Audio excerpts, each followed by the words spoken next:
Hey folks, Eddie from Totally Wired Guitars here, and boy, I am pretty excited because this definitely wasn't something that was on my bingo card for 2026, and that is the fact that Squier and also Fender, amidst all of the turmoil that they are currently embroiled in on their legal cease and desist fronts, they have decided to release something out of their back pocket. And to be honest with you, some of the coolest guitars, at least one of them, the coolest guitar that I have seen them release in a while. And so today we are going to be talking about all of the brand new Squier Paranormal offset guitars that they've released, as well as a new addition to the Fender Player series, in which they introduce a baritone Jaguar. So without further ado, let's jump on in. So I woke up this morning to a text message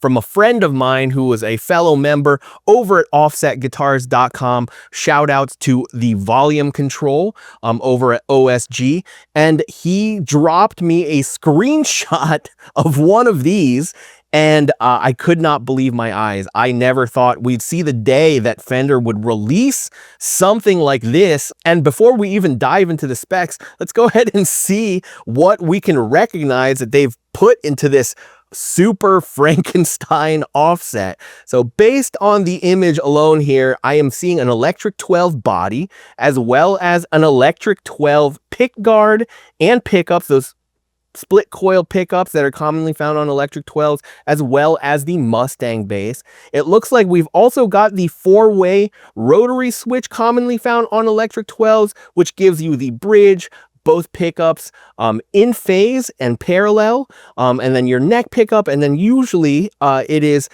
both pickups out of phase. We've also got this sunburst finish here, as well as I saw on Chicago Music Exchange here that they also have got a Daphne blue one, which really looks friggin' awesome. So moving on to the neck, seems like we've got a Coronado headstock here with the truss rod adjustment up here rather than at the heel. And then we've got a bound and block neck here, which just looks super dope. Based on the picture here, it looks like we're going to have Laurel for the fretboard. Again, most likely a 9.5-inch rated. We'll dive into the specifics in just a second here.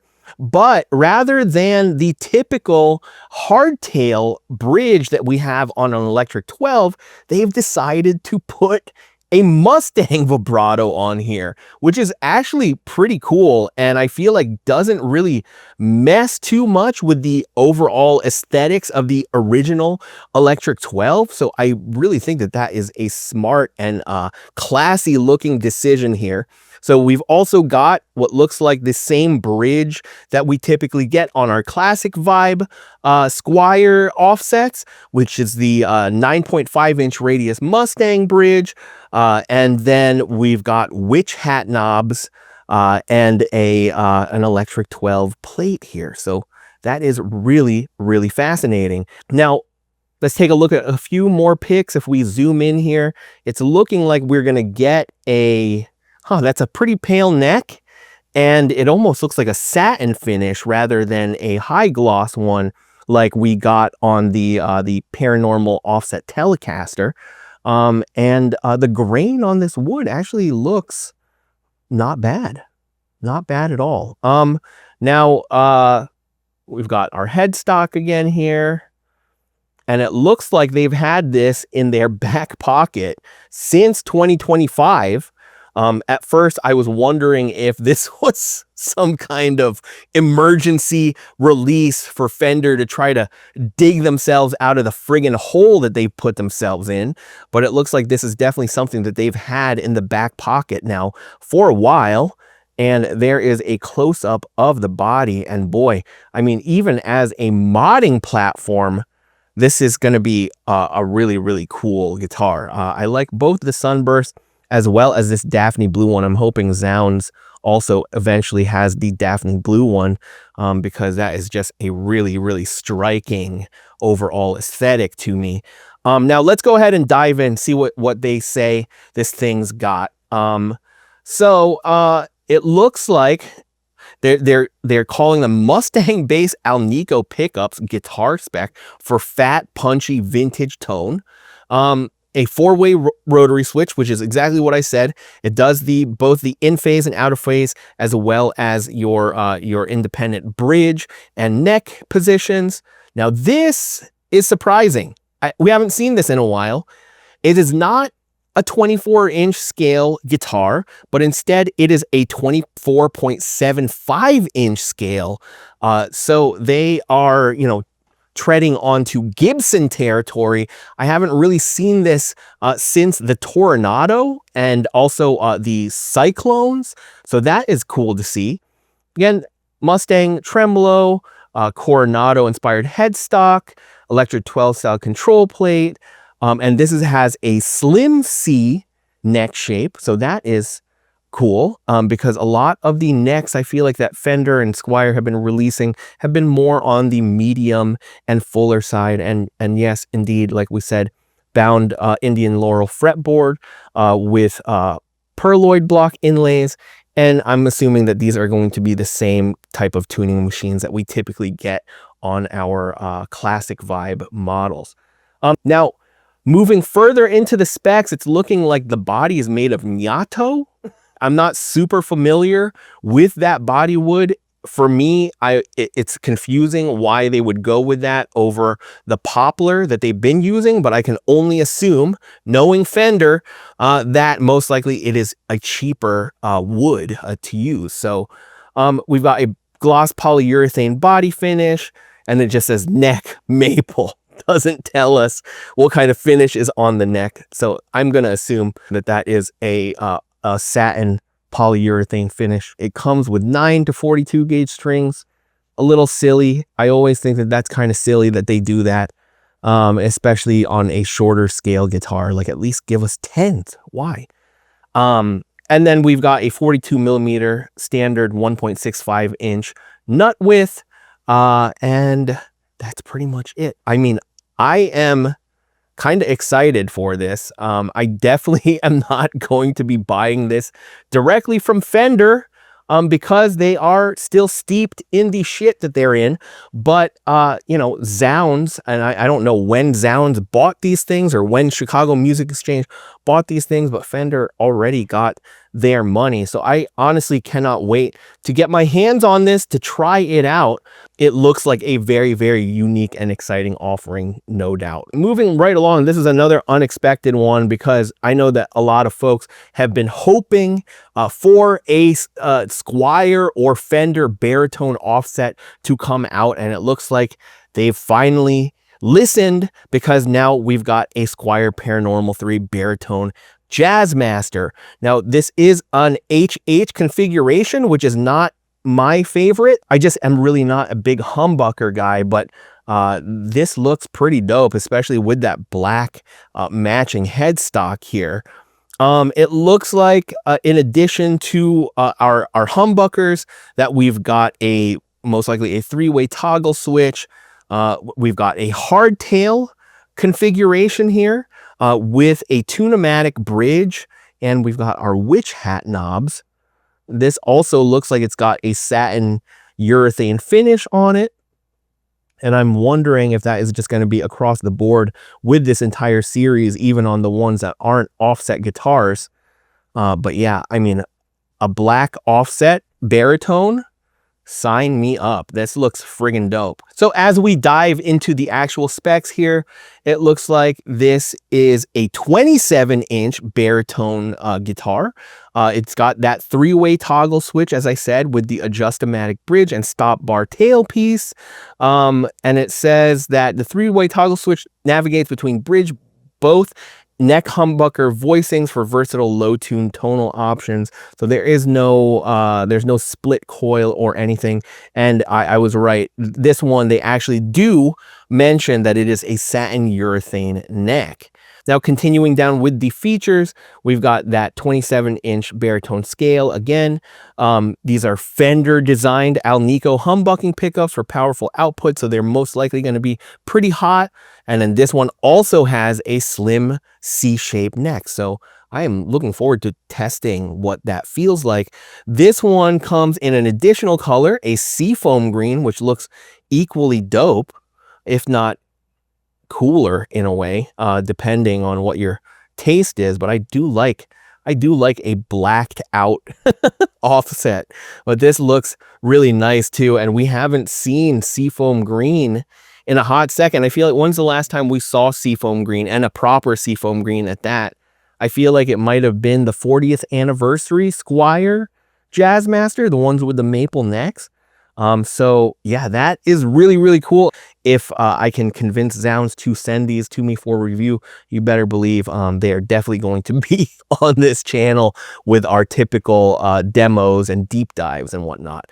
Now, there was one last offset that they introduced, and this looks very, very similar to what we just looked at, but with some more premium amenities. Now, they've released now these Player Fusion guitars, and this one here, rather than a Jazzmaster, is a Jaguar baritone. So here you've got your typical Jaguar rhythm circuit controls, it looks like, as well as plates. Okay, we've got the humbucking pickups again, as well as a tune-o-matic bridge and the stop bar tailpiece. We've got a three-way toggle here, so I'm curious to know if the rhythm circuit is just a proper rhythm circuit, if they've done something different up there. And then it looks like this is also a 27-inch baritone. This one is tuned B to B, so the other 27 inches are also going to be B to B. And it says the classic Jaguar rhythm circuit control section gets a meaningful upgrade. It houses a spin-a-split wiring via Fender roller pod, so not a typical rhythm circuit, that progressively transforms the humbuckers into single coils for a leaner, more cutting tone, while a TBX tone circuit gives players more powerful tone options. Oh, and this is another thing that is different from the previous Squier baritones that we just looked at. This one here has a 12-inch radius ebony fingerboard. So it really leans into that black on black kind of offset look there. That looks dope. What else do we have here? Designed for players, redefining what heavy looks like, blah, blah, blah, blah, blah. Cool. Now this one here has an alder body, so not Nyato, as well as, now they specify that these are not just Fender design, these are actual Player 2 modified high output humbuckers. And this one, rather than the narrow tall frets that the Squiers had, this one has jumbo frets, but still retains that satin urethane neck finish. So that is interesting. And it doesn't have vintage style tuners, but it does look like we've got modern style locking tuners. And this is a made in Mexico guitar. I think that is pretty much it. It looks like this is also going to be just based on the shipping weight of this versus the Squier, which shows a shipping weight of 15 pounds. I sure hope that Nyato wood is not so much heavier. I did look this up because, again, I'm not familiar with it. That Nyato is more of like a stand-in for mahogany, while poplar is kind of like a stand-in for alder. Both cheaper variations of those woods. Actually, now that I think about it, I think that some of those Paranormal Telecasters were made of Nyato, and I honestly have no complaints about them. Now, going back to the Baritone Jaguar, let's just see if we missed anything else. The last thing that I did not mention yet was the fact that the nut width here is a 42.8 millimeter or 1.685 inch nut width. So a bit wider, like the ones that you will find on your American Pro and American Pro Classic and American Pro 2 offset guitars. So yeah, I mean, these are really cool. I think that it would have been dope to see maybe a different kind of bridge configuration here, rather than just a stop tail. But even some of the made in Japan baritone guitars, like the Baritone Jaguar that they ran many years ago, as well as the Bottom Master, I believe, had the same or very similar kind of configuration here. Regardless, very cool. An unexpected surprise here from Fender. Now, the weird thing is that not even on Fender's front page is any of this stuff mentioned. Like, nowhere.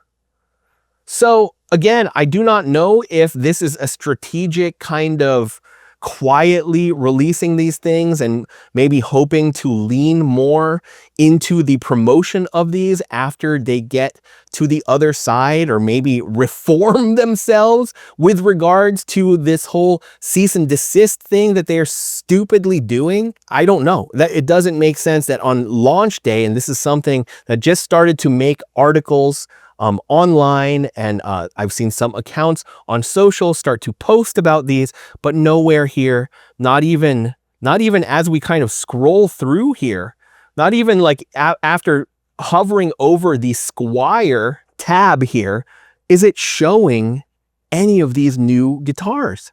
So that is just really weird. Anyway, I'm not going to tell you what to do. No doubt I am super excited, especially I'd say about the Squier Paranormal 3 Electric 6. That is the one that I am most looking forward to trying out, but I definitely do still feel a bit conflicted with everything that's going on. I would say if you want to continue to kind of make a stand against Fender, make sure that you order from a mom and pop shop, order from a Zounds or a Chicago Music Exchange, or people that have already paid for these. As we saw here, that headstock showed a 2025 production date, so likely these retailers had already bought this stock and were likely just as blindsided as we have been by Fender's stupid actions over the past month or so. So yeah, I would definitely say do not support Fender directly if you can help it at this time. Go with a third-party retailer like Zounds. I have already reached out to my buddy Billy at Zounds in hopes of at least getting one of these Electric Sixes in for review. So definitely look forward to that in the future. But anyway, what do you all think about these new Paranormal offset guitars, as well as that limited edition Player Fusion Jaguar? And if this is something that that you are going to be pulling the trigger on, share your thoughts with me down in the comments below. I would love to hear them. If you haven't already, please hit that like and subscribe button, as well as the notification bell to be notified of new videos as soon as they drop. And don't forget to follow Totally Wired Guitars for more offset guitars buying tips.